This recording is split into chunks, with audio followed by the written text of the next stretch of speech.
I said, I don't know what I'm doing. I don't know how to do it, but I'm going to try.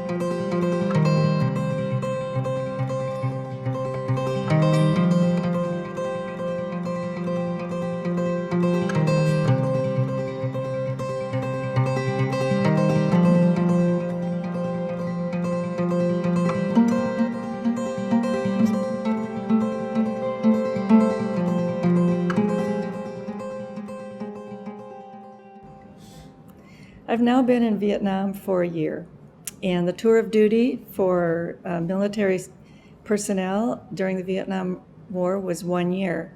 Unless you were in the Marine Corps, it was 13 months. The Marine Corps always has to have one up on the rest of us. But so the tour of duty in Vietnam was 1 year. Now you could decide to stay for another year, and many of the troops did, or some of them went back to the United States and then put themselves on orders to go back for another year by their choice. My last month in Vietnam, I was exhausted, and I wasn't feeling really well. And I knew that I was going to have to go home, and once I got home, I could decide if I wanted to come back. But my last day is a day I'll never forget, because one of my patients who was on a respirator and whom I had placed his bed close to the nurse's station, because those who were the most seriously ill, we wanted to keep an eye on them. So we would move their beds closest to our nurse's station where we could see them. And I remember keeping a close watch on this young man because he wasn't doing well. And he had grown very attached to me because I was his nurse, and the only way he could communicate with me was by writing. I gave him a pen and a piece of paper, and then he could tell me what he needed or wanted. And so I had to tell him that I was leaving and that this was my last day. And I said, I'm leaving today to go home, and my helicopter is waiting for me in about a couple of hours. And he became very agitated, and he pointed he wanted to write. So he said, please don't go, don't leave me. And it was heart-wrenching, because I think he knew or thought he was going to die, and I was leaving him. And I felt at the time like I was abandoning him. Like, just when we got good as nurses, when you're in Vietnam, when you're in a war zone for a year, you get good at what you're doing. And just when you get good at what you're doing, you leave. And then the new people come in and they start all over. And that was the nature of the Vietnam War. And the soldiers will say that as well. They became by the time the year is over, they become very good soldiers, very experienced. And then we go home. But that chopper was coming, and I was going to be on it. So I looked at him and I said, you're going to be okay. You're going to come home too. And let him know that I'd be thinking of him. But I never wrote his name down. I didn't remember any names except for a couple of soldiers I cared for in Vietnam. But now I'm on my way home, and I'm thinking about him. And then we can fast forward to the dedication of the Vietnam Veterans Memorial.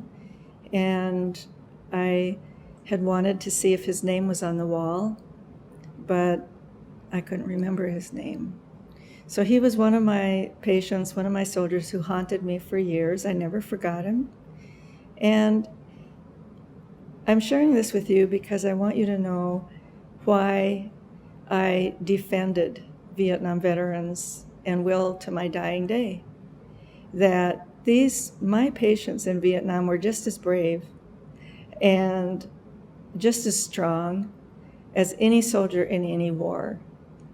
And I know, because I saw how they suffered, I saw how they died, I saw their courage, I saw how they cared about each other on the unit. And when their platoon sergeant or their commanding officers came into the unit to visit them, I saw how much they cared for each other. And we we sacrificed for our nation. But when I came home in 1969, it didn't feel like that. Protesters met us at the airport. Protesters were calling us names. And one of the nurses was called a fascist pig. I was told that I was no better than the baby killers because I was over in Vietnam oiling the war machine. And I had to stop and think about what that person had just said to me. What did he just say? He said I was no better than the baby killers because I was over there oiling the war machine. Well, I guess what he meant was I was over there saving lives, so I was a bad person. And I knew of all the soldiers in Vietnam who were not baby killers, who actually sacrificed their lives to save other lives, children included. And yes, the collateral damage, if that's what we call it, is thousands and thousands of Vietnamese, innocent civilians died in Vietnam because of the war that our American leaders forced us into. And now the American people, rightfully so, are opposing the war. I came home opposing the war. But they were opposing us for having served. They were opposing the soldiers for having gone to Vietnam when we were, the men were either conscripted, they were either drafted, or they volunteered out of a patriotic duty that we serve our country. And we were raised to believe that was the honorable thing to do. And as good citizens, you serve your country, and when the military calls, you go. And then you expect when you come home that the citizens of this country will have supported you and say, thank you. Thank you. We disagree with the war. The war was wrong, but we want to thank you. But that never happened. That didn't happen until the dedication of the Vietnam Veterans Memorial in 1982. And so I lived with that. I felt the shame. I felt the scorn. I felt the guilt. And because even us nurses were, even the women who served were either not acknowledged or validated for what we had done and what we had given. It was all of us. If we were a Vietnam veteran, we were in the same camp, really, set up to be denigrated that we had served our country. So most of us, I can't speak for every Vietnam veteran, but most of us, many of us, just decided not to talk about it. And we just tried to forget about it and move on. And I did that very well, I thought, for quite a while. I went to an Army Nurse Corps recruiter and I signed up again for a second time. Best thing I ever did. And I was assigned to Brooke Army Medical Center in 1970. And I was promoted to captain, and I was made head nurse in the surgical intensive care unit and loved my job. I was back taking care of Vietnam veterans. And my skills that I had learned in Vietnam were transferable to Army nursing at Brooke Army Medical Center. My skills were not validated at the civilian hospital whatsoever. And so now I was in a professional and a military setting where I belonged. And that helped me. I think it helped me out of a depression where I was not happy being back home and feeling that my country had turned our back on us. And so a good thing happened at Brooke Army Medical Center. I met my future husband. He was doing his surgical residency in the intensive care unit, and that's where we met. And almost 50 years later, Mike and I are still together. And he continued to serve for 21 more years in the Guard. And Mike and I are very proud of our military service. And as a physician, Mike was very proud of those soldiers he operated on and cared for. So for us, it's been a very satisfying lifetime that we did what we could while we were active duty military, while Mike was in the reserves, and then I went on to continue to fight to save lives. maybe the emotional wounds of war. I finally, after 50 years, have written my story, and it's in the book Healing Wounds. And in Vietnam, I healed wounds. After Vietnam, coming home and feeling that we were all suffering from something that came to be known as post-traumatic stress disorder. Well, I won't say all, because I don't like to generalize. Many Vietnam veterans have suffered from PTSD, and post-traumatic stress disorder is now a recognizable wound of war. It's not physical, it's emotional, but emotional wounds also need to heal. And with the dedication in 1982 of the Wall of Names, which after all those years after Vietnam came to recognize and remember those who died, and to bring us together as veterans in a sacred place on the National Mall where we could join together to finally, for the first time ever, to grieve together.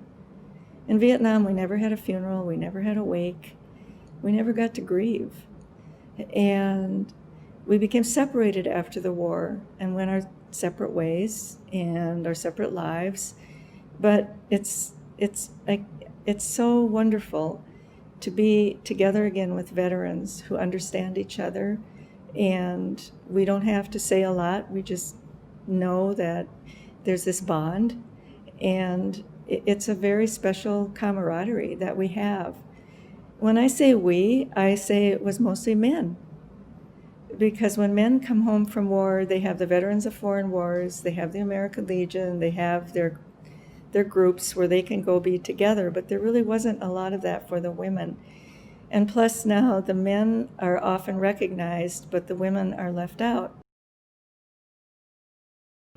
In 1983, after the dedication of the wall, I learned that there would be another dedication of a new monument to go near the Wall of Names, and it was a sculpture of 3 men.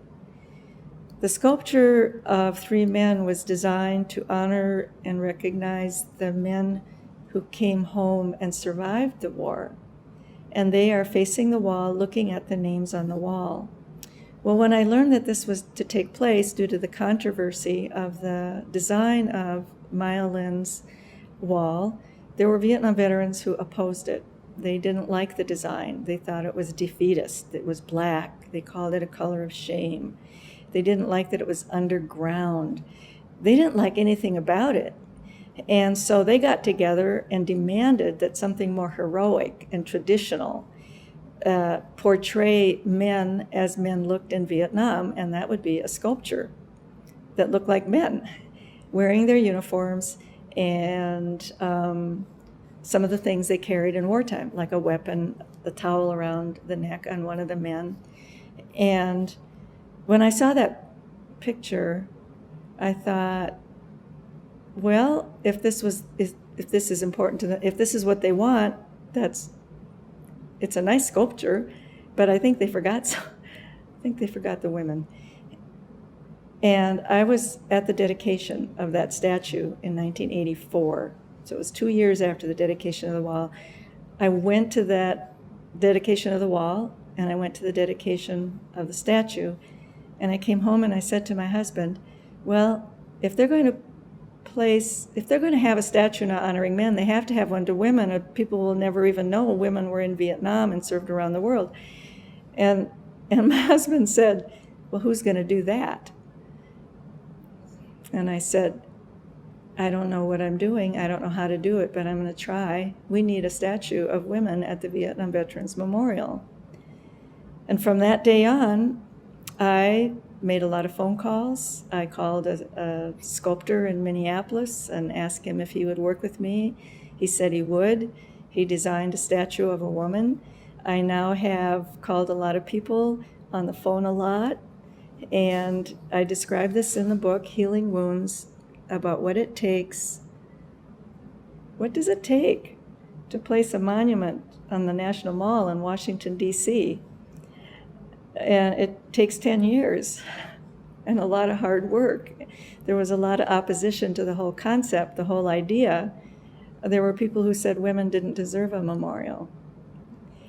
And I begged to disagree because I was there and I saw how hard these women worked. I knew what our contribution was. I knew the value of women's contribution to the military, and I just had a feeling those wounded soldiers might come out of the woodwork and step up and support us, and they did.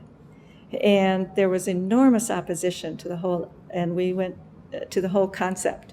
And so by now I have a charity established to raise funds, a 501c3. We have an IRS number. We have a board of directors, and we have bylaws. And now we're getting organized. And we are starting to organize all over the United States. And we're finding good people to support us financially, us meaning the concept of building a memorial to honor women. So I went to the American Legion, the DAV, Vietnam Veterans of America, the Veterans of Foreign Wars. I got all those organizations behind the idea. They started lobbying Congress, raising money. 10 years later, Veterans Day, 1993, we dedicated the first monument in the history of the United States honoring military women on the National Mall in Washington, D.C. There were no memorials, not one, honoring military women in our nation's capital. This was a first. So yes, I made history. Was it easy? No. And was it worth it? Yes, because we didn't quit. And we defied all the disbelievers and all the naysayers and all those who said it would never happen. Because those wounded soldiers, and not just the wounded soldiers, the men who served in Vietnam and around the world during that era, who worked with military women and respected us as a team, they supported the concept, they sent money, and they also lobbied Congress. So at the end of the day, we did this together. We pulled together and did the right thing for our country, and that was to honor and remember all those who served. And it's a beautiful monument, and it stands 300 feet behind the apex of the wall. There are 3 women and a wounded soldier. The design competition that we had took a year, but we found Glenna Goodacre from Santa Fe, New Mexico, through that competition, who submitted a drawing. And in that drawing, she had sandbags, and everything was sandbagged in Vietnam, our hooches, our hospitals. So the setting, she thought long and hard about what will the setting of the sculpture, the monument be, and sandbags. And that was perfect, because that says Vietnam. Because it was a guerrilla warfare, and we were constantly being barraged by all kinds of flak and what have you. And then that wounded soldier. When she started reading about what did women in Vietnam do, well, she recognized that most of the women in Vietnam were nurses, and not all, but they cared for wounded soldiers. So the figure that's caring for the wounded soldier is a nurse, and she faces the apex of the wall. So she is right there facing that apex, facing all those names on the wall. And then the standing woman, who's a woman of color, is looking up. Well, she read about all these helicopters flying around and bringing in the wounded, and she said, well, they must have been looking up for a helicopter or divine intervention, looking up for God. And, then some of us said, well, the helicopter was God. It was divine intervention coming to save these soldiers. And, that hand was on those helicopter pilots as on our shoulders, tapping us to do that good work. And then the kneeling woman, it's a sculpture in the round. So when you're standing facing this statue, you're facing the nurse tending to the wounded soldier, and then you see the standing woman looking for a helicopter. Then you walk around the sculpture, and there's another woman, but you don't see from the front. She's kind of a surprise. She's kneeling. She's kneeling, and she's looking down, and she's holding the soldier's helmet, which he is not wearing. He has a head injury, and he has a field dressing wrapped around his head. his eyes. But kneeling down, she's holding his helmet. And so these figures are all connected. The standing woman has her hand on the nurse's elbow. I'm here, I'm helping, what's the next thing we need to do? The kneeling woman is the woman, we felt like her at the end of the day. She portrays the futility and the sadness and the carnage of war. And she could be in prayer, or she's, like I said, we felt like her every night. We were exhausted, we were tired, and she is a part of us. And all of these figures portray the courage and the compassion, the strength of women who served in Vietnam. There is no identifying insignia. We are not officers. We are not enlisted women. We're all women, enlisted officer. There's no designated rank. And that's on purpose. That doesn't matter. We went to Vietnam to serve our country, regardless of rank or our MOS. Some of the women who went to Vietnam went as women in the Women's Army Corps. They were not nurses. The women in the Navy who were not nurses, Air Force, and to honor all the 265,000 women who served around the world during the Vietnam War.